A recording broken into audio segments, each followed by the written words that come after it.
Welcome to ApexThis.Podcast, a podcast about podcasting, or rather a chronicle of my journey to start a publishing media podcasting side business. This will be a behind-the-scenes look at what I'm doing to make that happen. I'll share tips and best practices that I learned along the way. These tips and best practices will be something that you can use to start your very own podcast and share your voice with the world. My name is Mark, and this is episode 2, The Toast.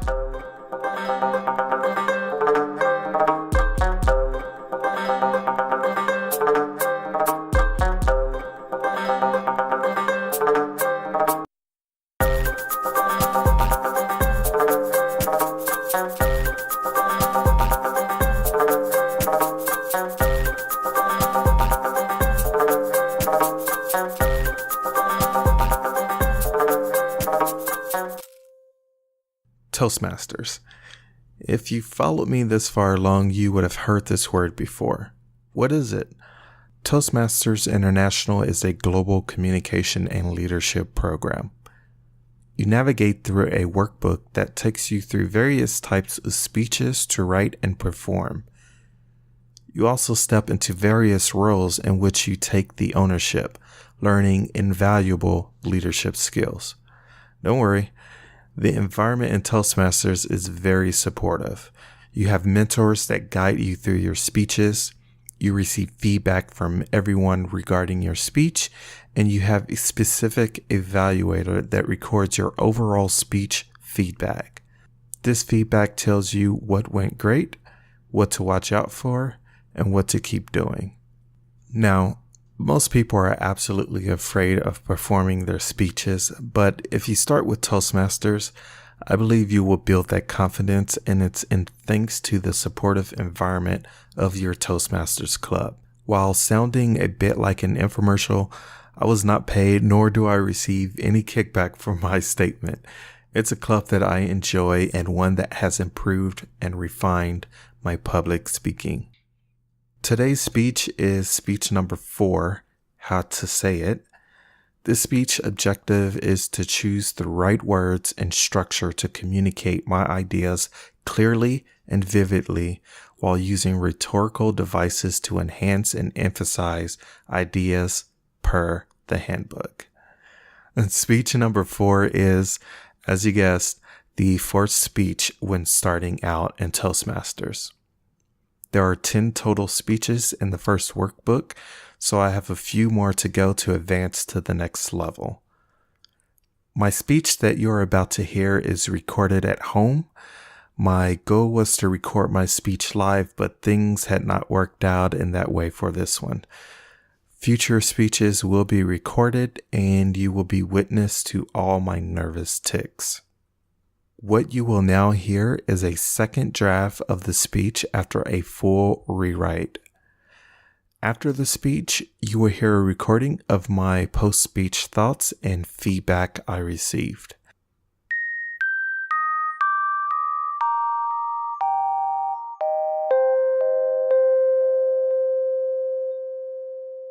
My body was outstretched on the couch as I slowly came to. I could hear the alarm playing, making me aware that my time to sleep had come to an end. As the house was sound asleep, I creeped around, as quiet as a mouse, trying my best not to arouse those who dwelled within. I was soon on the road again, despite having spent 11 hours on it the day prior. This trip was shorter. This trip was to meet my friends for some bicycling fun. The horn sounded, which signaled that the ride had begun, but we were still getting ready. I took a deep breath, recalling that for the past 3 weeks, I thought of nothing more than my first experience and how brutal the hills were. And like that, I was snapped back into reality, back into the present, with the close of a trunk. We were all ready to go. Our cars were locked, our sunglasses were fixed to our faces to block the morning sun, and I was clipped in. With a start, one pedal stroke begat a 27-mile journey. A journey that did not turn out like I expected. I found myself pedaling slowly up a hill when I heard, "Dude, you're kicking our ass," in the distance.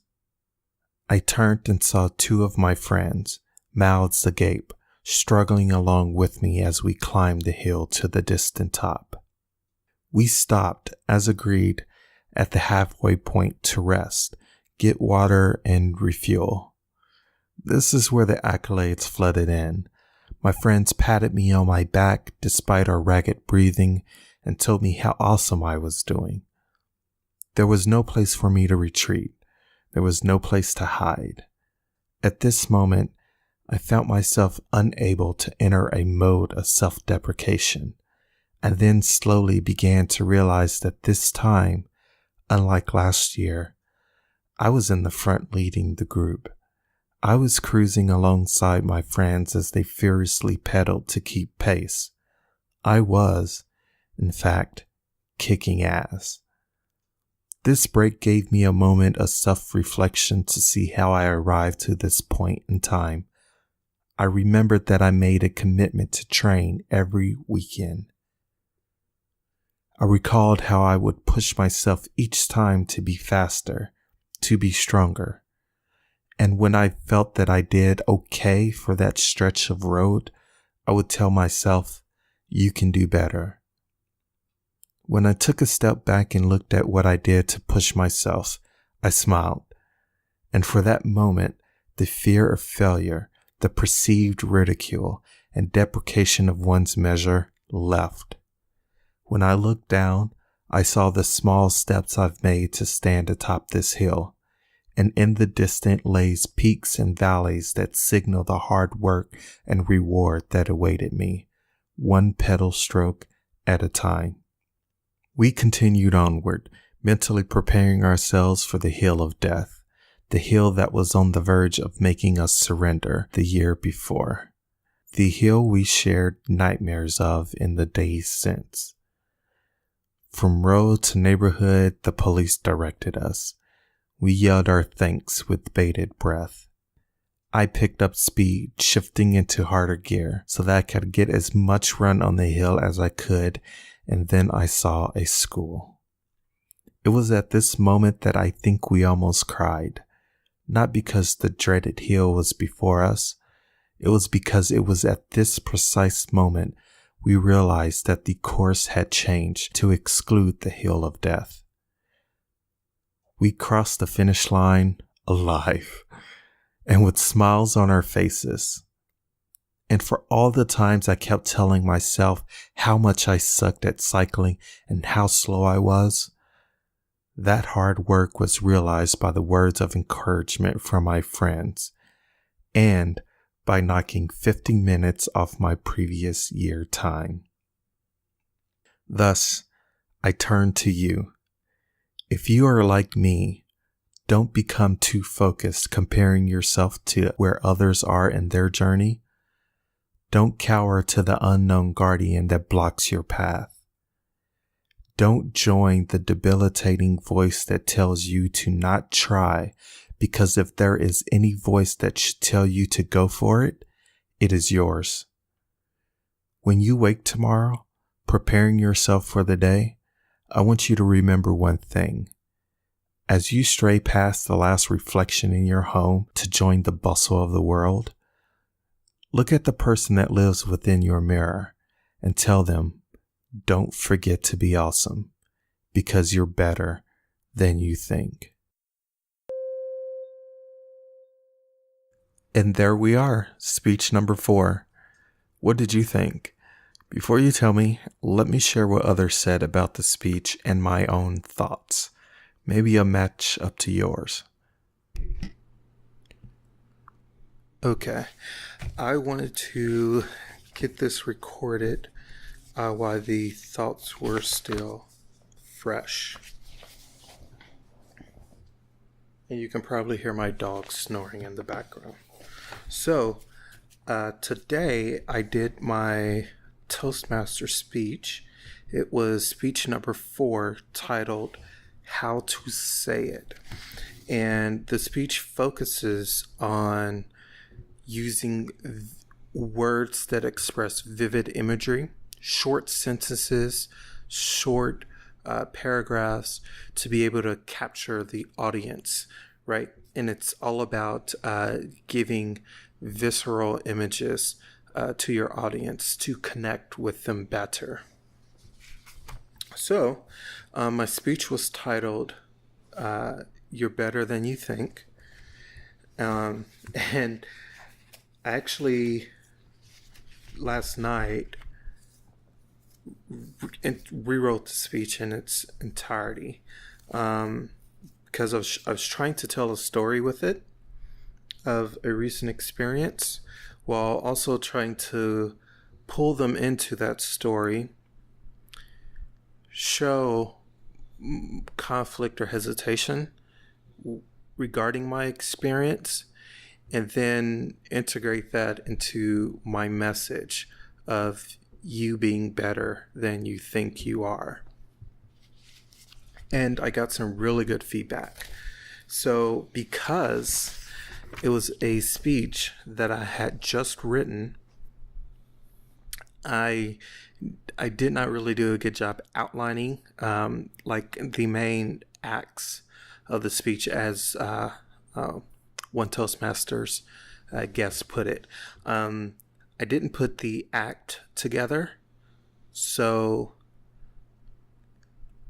I kind of had to, I locked myself in the podium, which is something that you don't want to do, but I locked myself in the podium because that's where I had my speech at, so that I could read from it or, find my place and continue on with it and try to re-engage the audience and provide good eye contact. But the detractor for me was that that became my home position, and I did not move from there. But there was also some other limitations within the room that will prevent a good amount of movement. So besides that, my evaluation was very good. I got a couple of notes here that the evaluator loved the speech. And a couple of notes was regarding my intro. And apologies for the paper rustling here. The intro was noted that it was very immediate, which intrigued and engaged the evaluator. So normally you would hear some people give a kind of an intro to themselves saying, my speech today is about blah, blah, blah. I thought it would be better if I just dived directly into that. They noted good eye contact, fantastic job describing different aspects of the physical situation, excellent cadence and timing, and great job making the audience feel like we were right there on the path. The visual was very vivid, or the vision was very vivid. My incorporation of rhetorical devices, though they noted slightly confusing regarding the structure of trying to tie in the earlier part of my speech to the end. But overall, very good. The evaluator liked it. So that was her feedback. And so I got a couple of notes for feedback from others that I'm just going to kind of read off. One says, great topic, enlightened and uplifting. Pace was generally good, though a bit slow at first. Nice use of gestures. You looked at ease. Another piece of feedback. Good intro story, almost like a novel. Did you read all of that? Yeah, I read the entire speech. Back to the feedback. You could use more variety in your gestures. Good structure. I'd personally prefer a bit of guidance or structure in the beginning. Tell me where you're going with this. Good finish.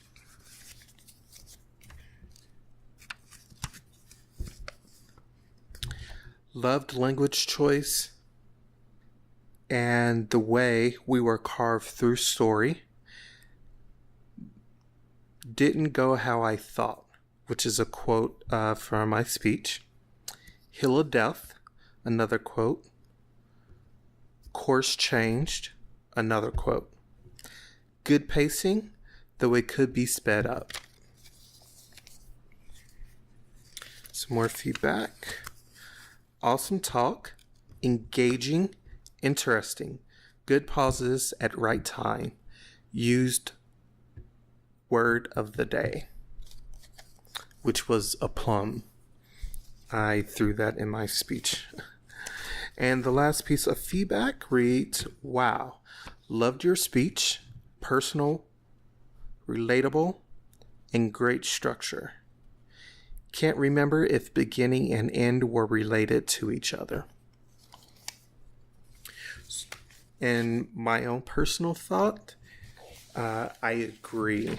I had rewritten my speech multiple times, and then last night, night before my speech, I decided to carve out large chunks and rewrite everything. Then I practice alone. Then I decided to make notes of things I didn't like, things that didn't tie together, and I rewrote part of those. So I got to about draft 2 or draft 3 of the latest incarnation of that speech that you probably just heard. And I do agree. The pacing structure at the beginning, I think, went a little too long, and maybe I could have cut that out. Just a small section, cutting that out to shorten that intro, and then kind of work that with the transition from grabbing the audience to now we're on the bike ride, right? Now we're part of you on the bike ride. And then how I took that, I think I did an okay transition from the middle portion into tying it into my message. Now, the problem I think I failed is that I did not do, in this incarnation, I did not do a good job of kind of setting up what the speech was going to be about, or how this beginning portion linked to my ending message. I could have gave an example of maybe another ride in which I made disparaging comments about myself. I do that all the time when I'm out cycling and someone passes me, and I'm like, darn it, I'm doing 17 or 18 miles per hour average speed. How can you pass me? You suck.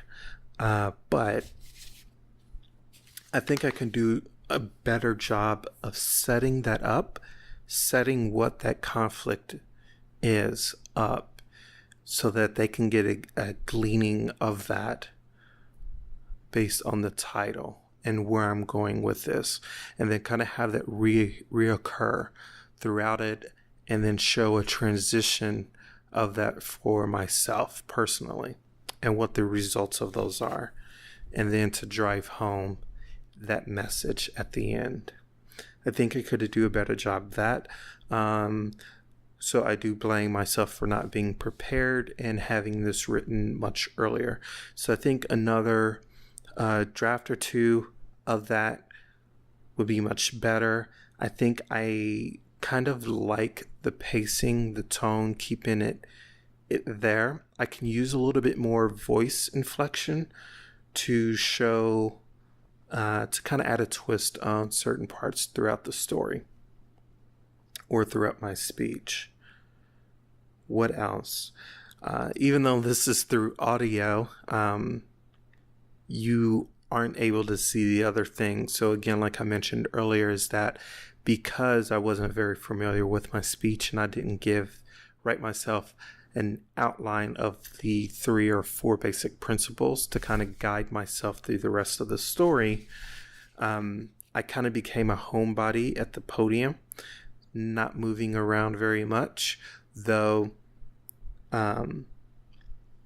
not moving around very much and pretty much reading the entire speech from piece of paper. Now, there were times where I actually lost my place, but I think having that pause, setting up the pacing where I paused at the right moments, I let the wording sink in and the imagery play out for everyone. I think that really helped me kind of sell that I was not reading from this entire paper.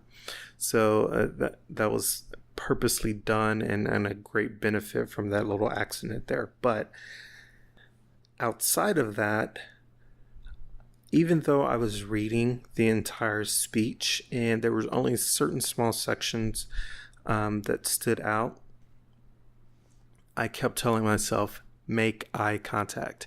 Even though you're reading from the speech, if you can make eye contact with everyone in the room, that will kind of disappear that you're reading from a speech. That will kind of go away because you're looking at them, you're engaging with them, you're making eye contact with them, you're providing a vivid picture for them to see everything that you're going through, to hear it, to be right there with you.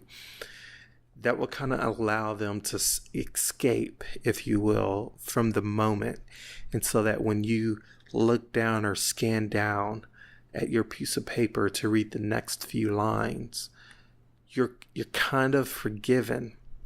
And if you come back up and you make that eye contact with them again, and you scan that room, making sure that you're making eye contact with everyone else, I think, or at least in my case, that kind of allowed me to get away with reading from a sheet of paper the entire 5 minutes and 46 seconds.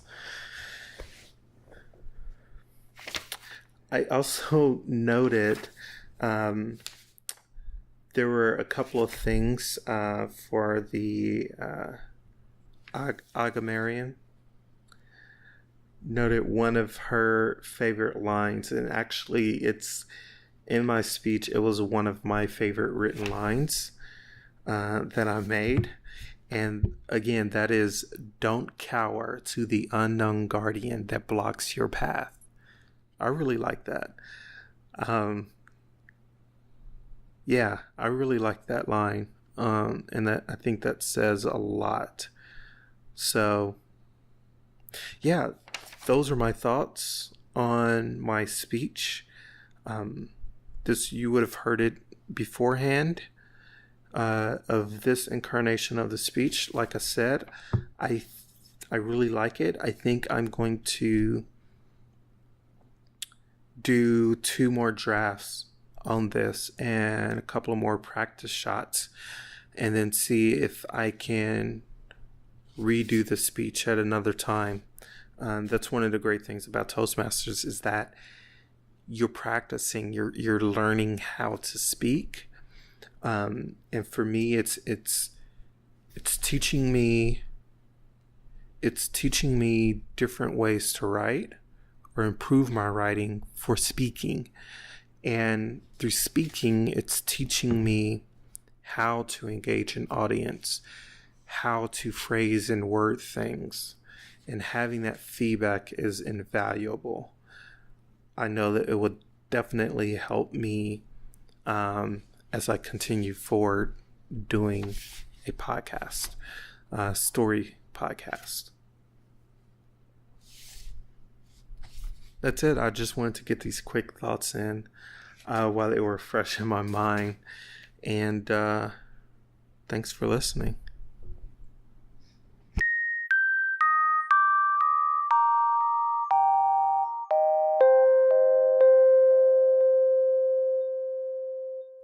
Thank you for joining me as I rejoin the world of Toastmasters to improve my writing, speaking, and presentation skills to apply to podcast and storytelling.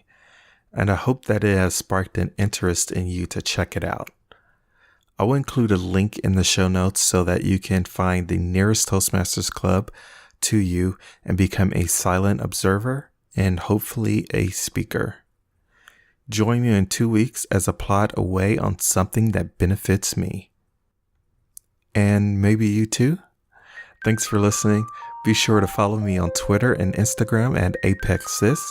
If you enjoyed this podcast, please subscribe on iTunes, Google Play Music, or on your favorite podcast app. You can check the show notes at ApexThis.com for a link to the show music and anything else that I may have mentioned in this episode. Until next time.